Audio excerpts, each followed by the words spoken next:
So you can see that we have got one video over here, and what I want to do is that I want to fit this particular video onto the canvas in Adobe Premiere Pro so that I don't see this transparent space over here.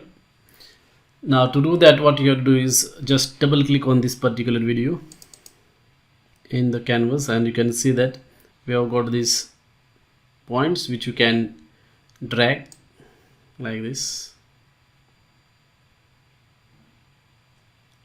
Okay, or you can also do the settings by going to the effect controls and then clicking on the motion effect. Or there we have got this scale. So currently scale is set to 63.5, which you can increase like this, increase or decrease based upon your preferences. And that's it. That's how you can fit the video onto the canvas size in Adobe Premiere Pro. Thank you for watching.